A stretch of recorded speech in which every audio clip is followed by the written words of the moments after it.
Senador passa por cima do Alcolumbre agora, acabou de acontecer dentro do Congresso. O senador Carlos Viana passou por cima do Alcolumbre e acabou de determinar a prorrogação da CPMI do INSS. Mesmo com julgamento em curso no STF, foi decretado que a CPMI do INSS está prorrogada por mais 120 dias. Uma conversa íntima era divulgada para festejo geral. Deplorável que isso tenha ocorrido. Vamos falar o que é deplorável? As conversas de Gilmar Mendes com Aécio Neves. Aquele governador do Mato Grosso ligando para o Gilmar, falando que é absurdo, que eu tomei uma busca-pressão, faz alguma coisa por mim. Esses contatos inescrupulosos, as indicações de pessoas para comporem cargos públicos, mesmo o senhor sendo ministro. Sejam bem-vindos, o meu nome é Bruno, deixe o seu like e inscreva-se no canal.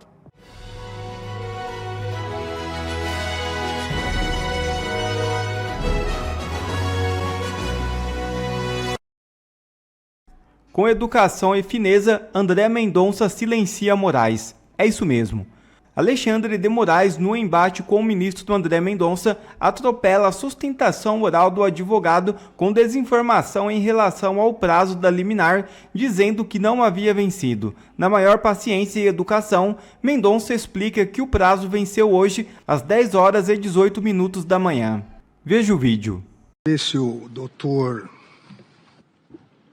Rodolfo Gil Moura Rebouças. O doutor Rodolfo teve conhecimento que foi encaminhada à CPI a certidão da Advocacia Geral do Senado Federal de que a Advocacia Geral do Senado Federal recebeu a intimação no dia 24 de março de 2026, às 18h20. Consequentemente, o prazo não se esgotou. Senhoria teve conhecimento dessa certidão? Eu tenho conhecimento, se eu puder explicar sobre ela. Não, só se teve conhecimento. Obrigado. Eu posso esclarecer esse fato, senhor presidente? Porque durante a manhã eu fui procurado pela presidência da CPMI sobre o prazo e disse que não tinha condições de avaliar. Foi feita uma petição, então, e nós remetemos para a Secretaria Judiciária do Tribunal para esclarecer a questão.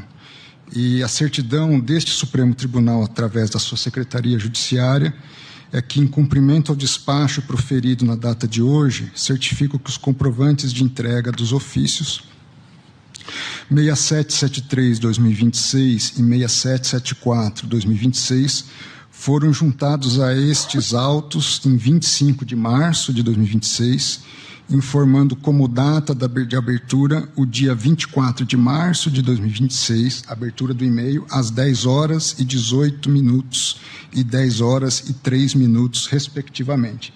Então, havia de fato essa dúvida quando entro em contato comigo, eu não teria condições eu mesmo de esclarecer, por isso pedimos que a própria Secretaria Judiciária, mas a grande questão esclarecesse é que talvez se o prazo prorrogado fosse de 30 dias, que era a notícia que talvez havia me chegado, poderia haver uma reavaliação, eventualmente até da perspectiva de análise do caso. Como o prazo é até 120 dias, eu penso que remanesce a necessidade de análise da questão.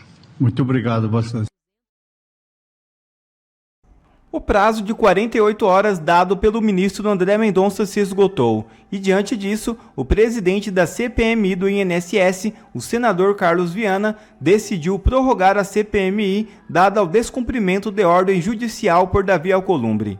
André Mendonça determinou que Davi Alcolumbre marcasse uma sessão do Congresso para ler do requerimento, que na prática representaria a prorrogação dos trabalhos. Se isso não ocorresse, segundo a decisão, o presidente da CPMI poderia dar continuidade às sessões do colegiado. Foi isso que ele fez. Senador passa por cima do Alcolumbre agora, acabou de acontecer dentro do Congresso. O senador Carlos Viana passou por cima do Alcolumbre e acabou de determinar a prorrogação da CPMI do INSS. Mesmo com julgamento em curso no STF, foi decretado que a CPMI do INSS está prorrogada por mais 120 dias. Eu vou te mostrar o vídeo do Carlos Viana agora e te contar o que o Carlos Viana quis com isso, o que está por trás dessa postura e o que vai acontecer agora, em que você tem o Congresso determinando a prorrogação e o STF julgando se a prorrogação ela vai ou não ser feita. Veja o vídeo. Como decisão judicial a gente cumpre, a gente não questiona, e é exatamente o que nós temos feito, em nome dos aposentados, dos órfãos e das viúvas, de um Brasil que quer o combate à corrupção, eu declaro prorrogada essa CPMI por até 120 dias. A sessão está suspensa. Será reaberta às 18 horas após a decisão do plenário do Supremo. Meus amigos, a questão é que o Carlos Viana agora coloca todo mundo numa encruzilhada. A CPMI está prorrogada, é oficial dentro do Congresso. Em paralelo, o STF está julgando se a decisão do Mendonça de prorrogar ou não segue adiante. O Congresso tem direito de fazer isso? O Carlos Viana tem direito de fazer isso? Tem direito, porque a decisão do Mendonça, até ser derrubada, supostamente, pelo STF, ela está válida. Então o que vale é a do Mendonça. Deu tempo ao Alcolumbre, claro, não fez nada, está pronto automaticamente prorrogada a CPMI do INSS. Fez certo o Carlos Viana, porque a única decisão hoje que tem para ser cumprida é a do Mendonça. E outra, mostra também com isso o Congresso, o Carlos Viana, que eles não estão curvados, eles não estão submetidos aos ladrões de aposentados, aos ladrões de velhinhos, ao Lulinha, ao Lula, ao PT, não sei se eu estou me repetindo, enfim, mas não estão curvados a essa gente e nem a ala podre do STF, que a gente sabe muito bem que quer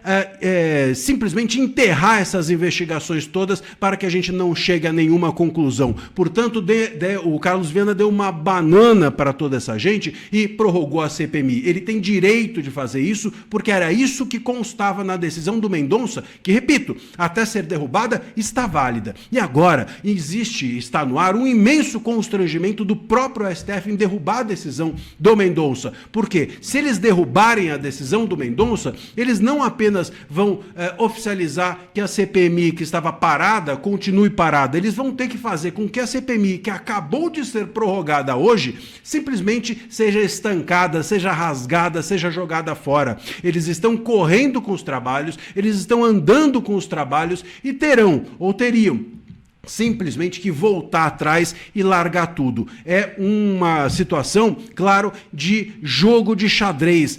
O Congresso quer, com isso, dar um checkmate e constranger o STF a não derrubar a decisão do Mendonça. Ao acolher a decisão do Mendonça, o Congresso diz: essa é a decisão válida e, portanto, nós não aceitaremos outra. E se vier outra, vocês terão um trabalho de desfazer o que nós acabamos de fazer, que é prorrogar a CPMI. Vocês percebem? Esse é o jogo que está sendo feito. Nós, infelizmente, chegamos a esse ponto de ter dentro do STF uma ala que quer que nada seja investigado. E contra essa ala tende-se jogar, tende-se fazer um jogo que é, às vezes, tão político que, enfim, parece até esquisito, mas é isso que está em curso. Fez certo o Carlos Viana, agiu bem. Com isso, dá um checkmate no STF, que vai ter mais uma gota de constrangimento, sobretudo essa ala podre do STF, para derrubar agora não apenas a CPMI do INSS, mas também a ordem do Carlos Viana que determinou a sua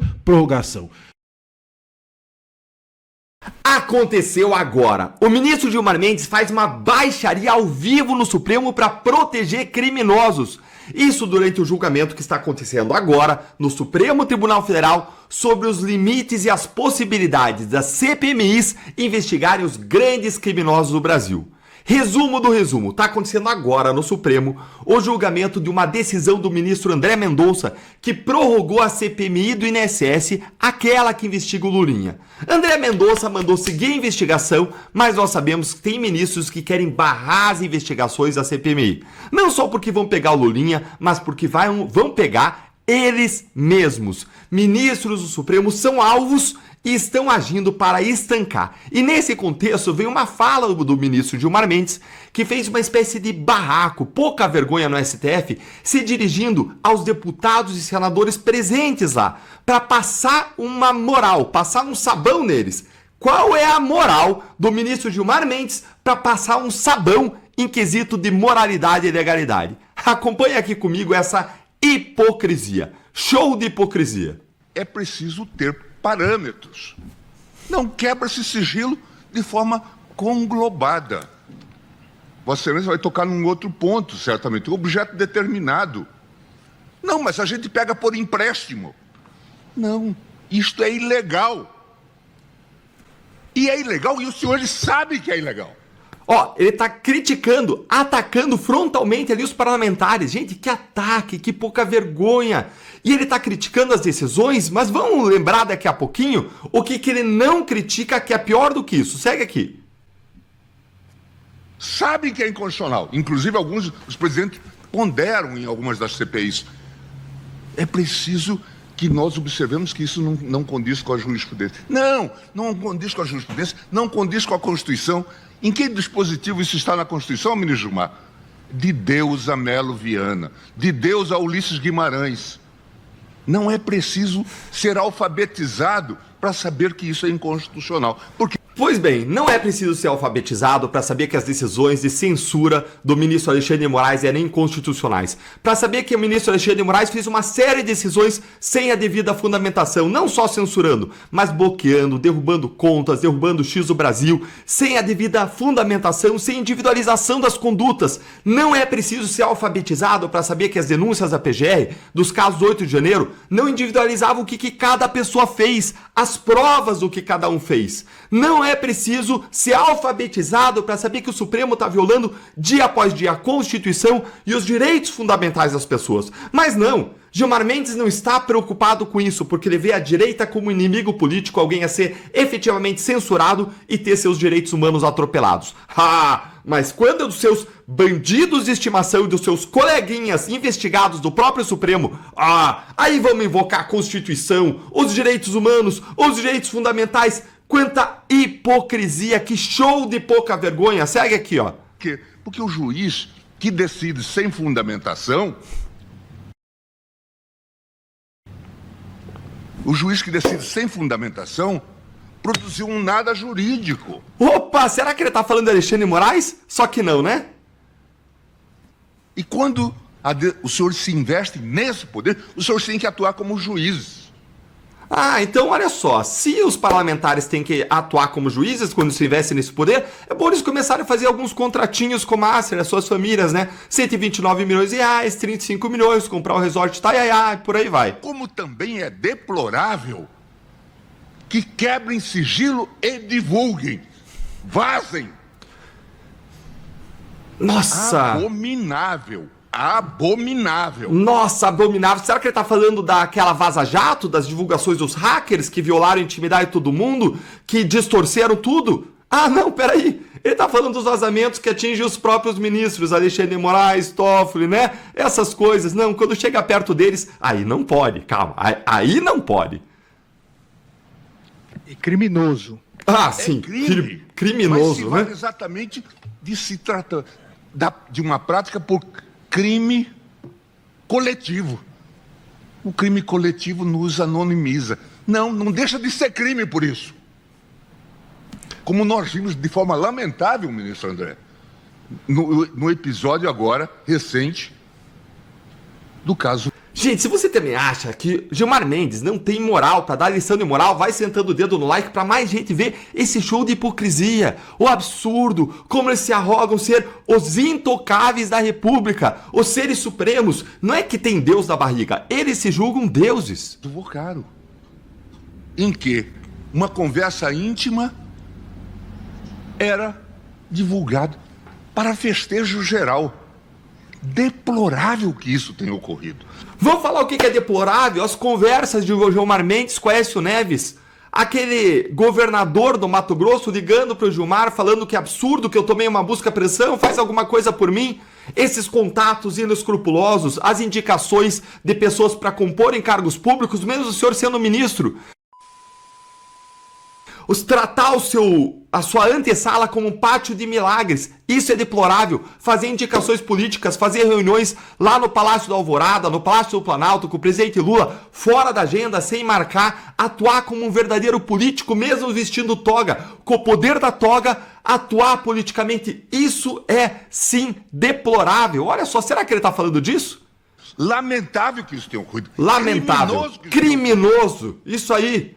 É isso aí, é criminoso, ministro Gilmar. Só que acho que a gente está falando de coisas diferentes, né? Bem que o senhor podia fazer uma análise também das suas declarações de imprensa, pelos cotovelos do Gilmar Palusa. É preciso ter parâmetro, de fato, ministro Gilmar. Olha só, gente, todas essas declarações não é contra os investigados, não é contra os aposentados, quer dizer, desculpa, contra quem roubou os aposentados, não é contra quem fez contrato de 129 milhões de reais com os criminosos. Toda essa indicação com o ministro, toda essa indignação do ministro Gilmar não é com aqueles verdadeiros criminosos bandidos da nossa nação. Essa indignação do ministro Gilmar é com quem está investigando. É com os parlamentares das CPIs que lideram as CPIs que estão investigando os crimes. Vejam o duplo padrão. Vejam 2 pesos, 2 medidas. Gilmar Mendes não se indigna com os grandes criminosos e bandidos do país. Alguns deles que vestem toga, não. Ele se indigna, sim, com quem investiga. É uma repetição do que a gente viu na Lava Jato. Antes ele atacava os promotores, procuradores, juízes, derrubava as investigações. Agora ele está atacando os parlamentares. E o próximo passo vai ser querer derrubar as investigações contra os grandes poderosos do nosso país. Se você fica indignado, deixa a sua curtida, o seu like. Obrigado a você que assistiu esse vídeo até aqui, deixe o seu comentário e não se esqueça de se inscrever no canal e deixar o seu like. Até a próxima!